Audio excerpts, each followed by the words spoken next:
Hi everybody, welcome to ME 5680 Lab 7, the injection molding lab. So what are we doing today? We're going to take this aluminum block, it's 3 by 3 inches, and we're going to drill holes through it for our centering pins in the Morgan press. And then we're going to make a cavity for it. So first thing that I want to cover is, why do we start with drilling the holes? Why does it matter when we do it? Well, when you drill a hole, you're going to start with your center drill. And you'll come in here and make your guiding holes in the face of your block. What happens if you wait until you already have your cavity to do that? Well, the face of this center drill just has this slope coming out of it. So if you aren't very precise with your drill, then by sheer nature of that being the shape of this drill, you will mar the face of your cavity. Therefore, we just want to do that first. So we're just going to go with this simple flow. We're going to do what we always do with zeroing, and depending on how you've selected the zero for your part, you might have it in the center, or you might have it in the bottom left corner. Whichever works for you, that's fine. It doesn't matter too much. But for this part, I'm going to choose the center of the block as my zero. And our workflow is going to be this.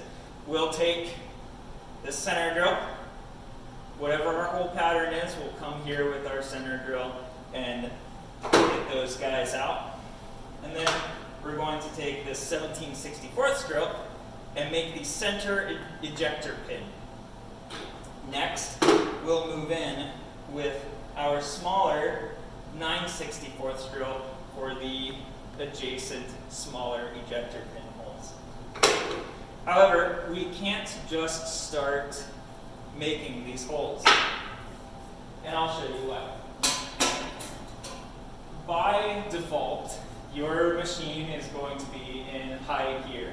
And that's totally fine for when you're doing your end milling or other operations that we've done in the class thus far. However, when you're drilling, you'd ideally like for it to be in low gear so that it can get some, more torque in there and really get those chips out. So how do we change it into low gear? If it's so important for us to change it into low gear, we ought to know how to do it, right?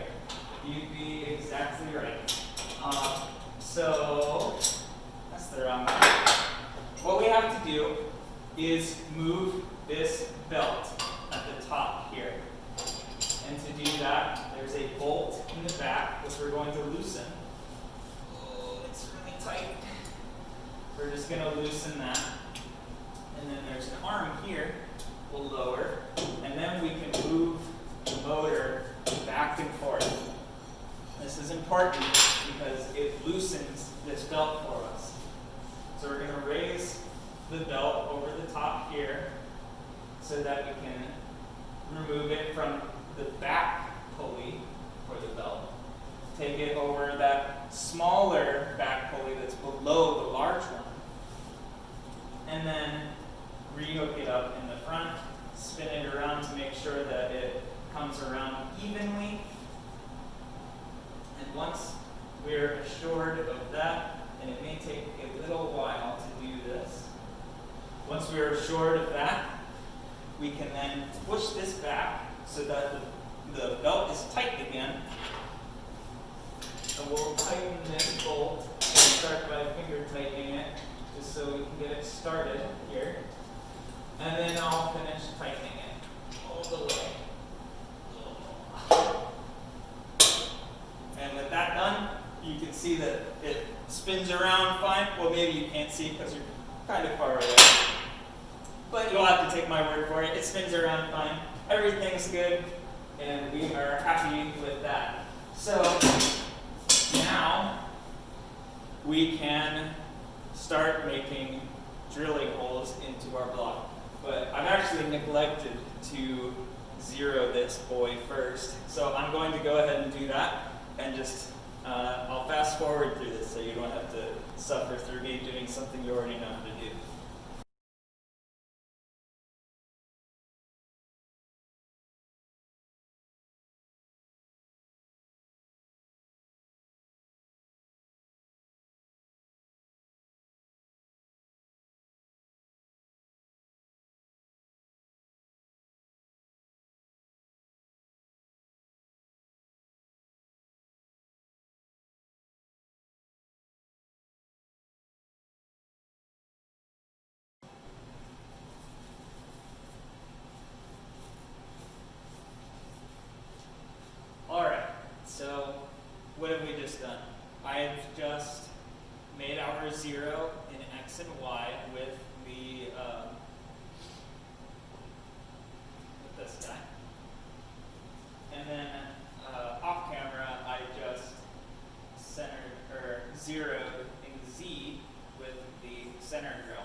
here is that before doing any of your zeroing in Z or your CNC G code at all, you first need to make your measurements on all of your tools, which I've done already for you because you should know by now how to do that. So I don't need to show you how to do it again.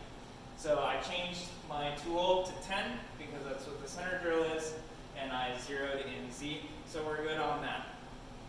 What's up next? Well, we can finally start our CNC.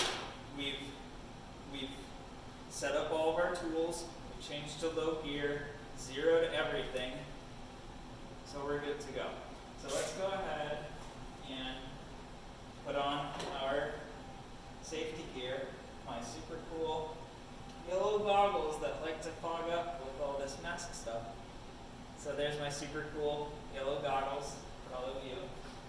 And we have our G code all set up already. We've got a cool dog here that we're going to make for our cavity. And what I'm going to do, I'm simply going to make sure that all of my things are correct. My spindle lock isn't on. I have the G code pulled up. I'm not starting from some random line in it. I'm starting from the beginning. And I can hit cycle start. And I'll start coming down. It turns on. That's a good sign. And now I'm just going to check this Z to make sure that it looks right. And I just noticed that there's some paper tick in my drill chuck.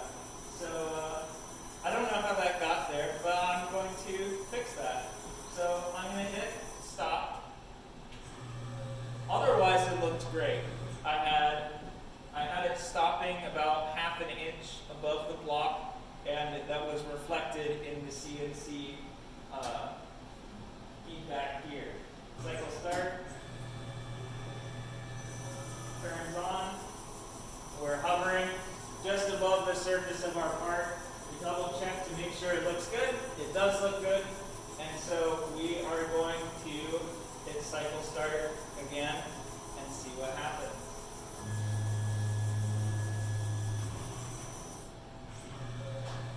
And that was pretty exciting. So for this particular piece, this is actually a student part that I've stolen for this demonstration. They had their center drill in 2 different operations. I'm going to go ahead and set the start line to their next center drill operation, and we'll just begin the code from there. So we'll hit cycle start, we'll move on over to the correct part.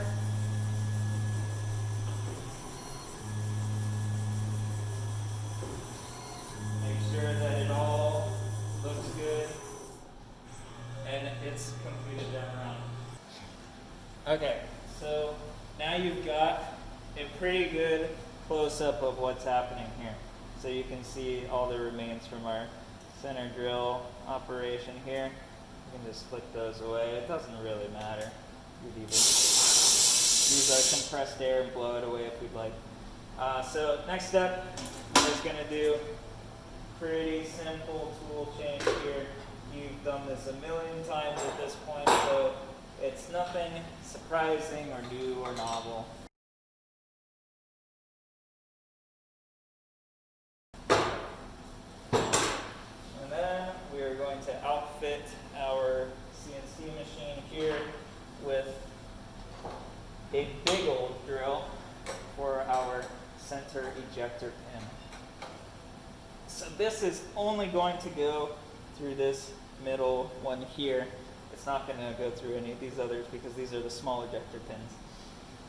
So we'll close our box back up here.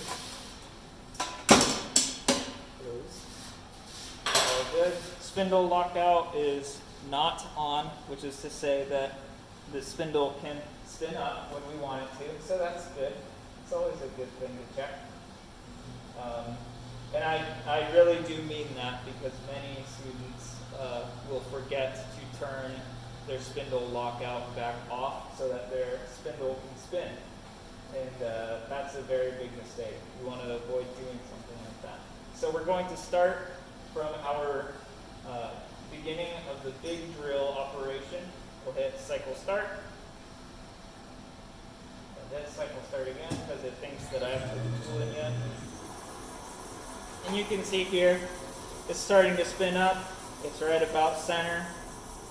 So I would say that we are all good to go here. Except that because we're working with aluminum, there's a lot of heat and a lot of chips flying about. So we would like, ideally, to also get some coolant in here. So you should try to get coolant directly on the drill tip. It just helps dissipate the heat and carry the chips away. So we're going to go ahead and hit cycle start.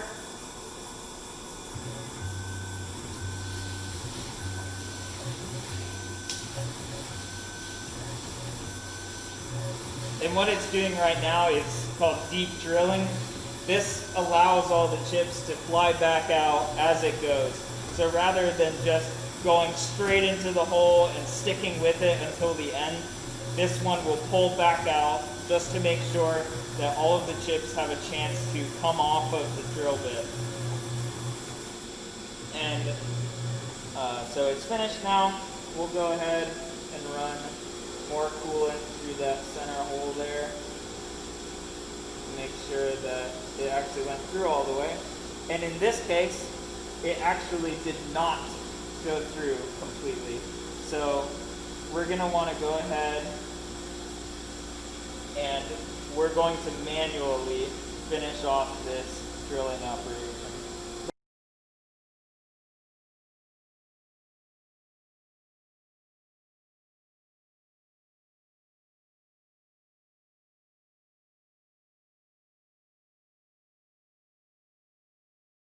So, not exactly sure why that happened, but things like that do happen on occasion.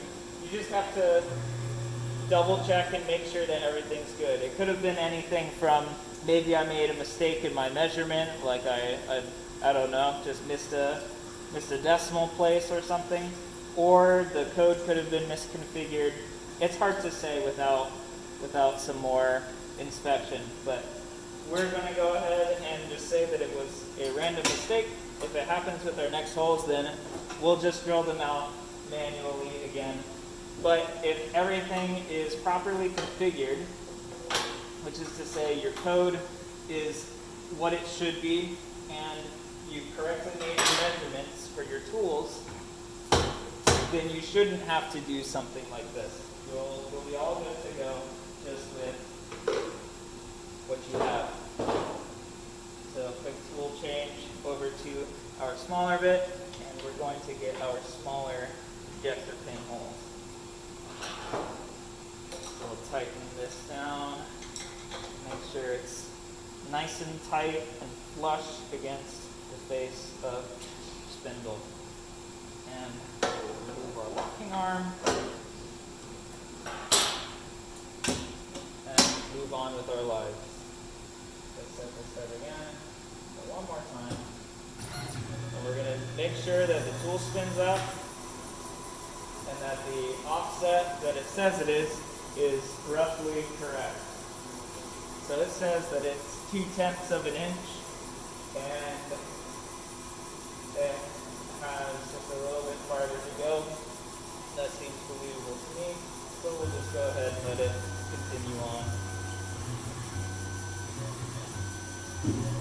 Uh-oh.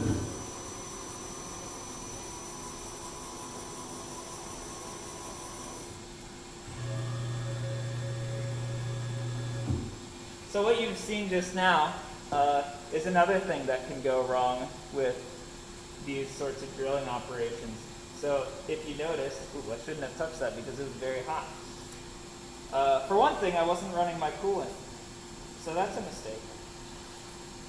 But also you would have seen that my drill was getting stuck, which could happen for a variety of reasons. Probably it was because I wasn't running the coolant, so those chips weren't able to be cleared away. But another reason that it could be is that it could actually be spinning the drill.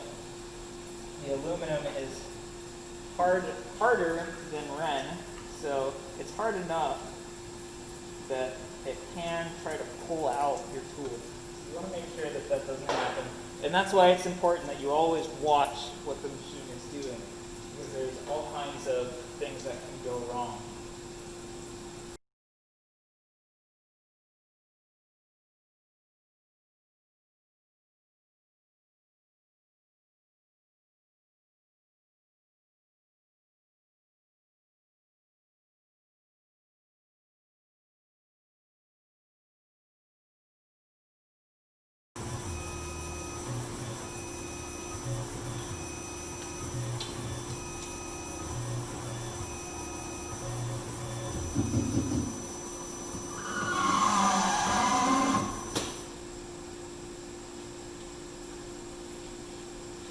After watching this video, you should have a good idea of the processes and pitfalls behind drilling operations. From this point forward, you should be able to use techniques used in previous labs to finish out the cavity of your mold. Then you can move on to injection molding with the Morgan press.